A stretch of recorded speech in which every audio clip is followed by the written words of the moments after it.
मस्तपैकी आपलं माशाचं कालवण बनवून तयार आहे। तुम्ही बघू शकता आपले मासे मऊ शिजलेले आहेत।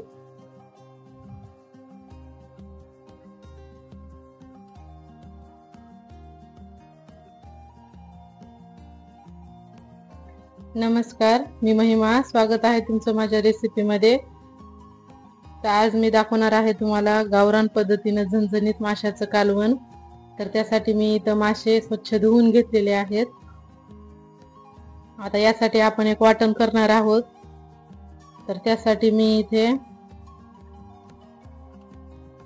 काळा मसाला घेतलेला आहे, हळद, चवीपुरतं मीठ, जिरे, ओवा आणि खसखस, अद्रक, लसूण, खोबरं, कोथिंबीर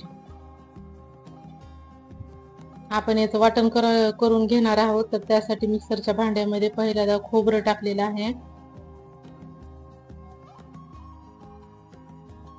त्यानंतर अद्रक, लसूण, ओवा, मी येथे प्रत्येकी पाव चमचाच घेतलेला आहे, पाव चमचा जिरे, पाव चमचा खसखस,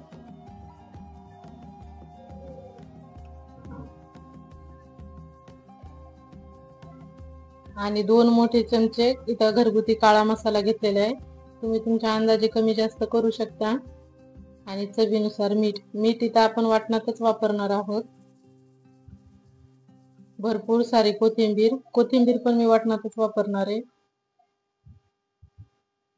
आणि हळद।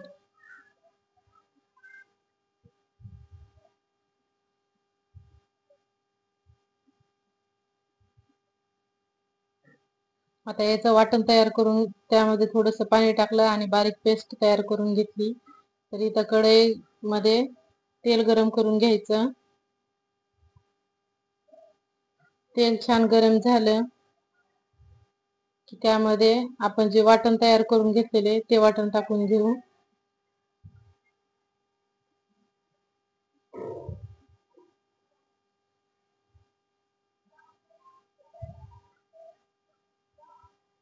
आता हे छान मिक्स करून याला तेल सुटेपर्यंत परतून घेऊ। तुम्ही पण अशाच प्रकारे भाजी करून बघा। अशा प्रकारे वाटण केल्याने भाजी खूप चवदार होते।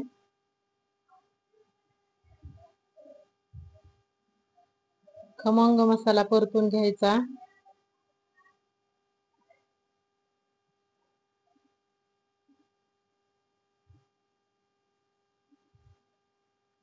आता इथं मसाल्याला तेल सुटलेले, आता त्यामध्ये हे माशाचे पीस टाकून घेते।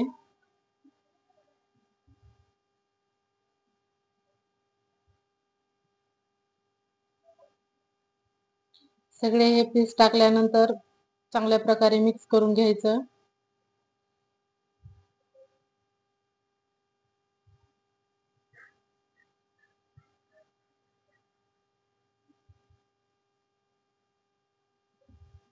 व्यवस्थित मिक्स करून झालं, तुम्ही यावर झाकण ठेवून वाफेवरही नुसते शिजू देऊ शकता, सुके मासे होतात। पण मी इथं रश्याची भाजी करणार आहे, तर त्यासाठी इथं मिक्सरच्या भांड्यामध्ये ते पाणी टाकून ते ह्या रश्यामध्ये टाकलेलं आहे इथं कढईमध्ये। आता याला मिक्स करून उकळी काढून घेऊ। मस्त उकळी आलेली आहे याला, तरी चांगली आलेली तुम्ही बघू शकता। आता यावर कढईवर मी ताट ठेवून याला कमी गॅसवर शिजू देऊ। मासे शिजवायला जास्त वेळ लागत नाही, लवकर शिजतात। तुम्ही बघू शकता आपले मासे शिजलेले आहेत।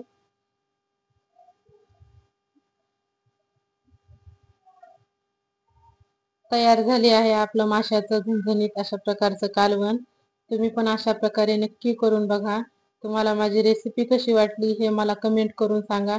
आणि माझ्या चॅनलला सबस्क्राईब केलं नसेल तर नक्की सबस्क्राईब करा। धन्यवाद।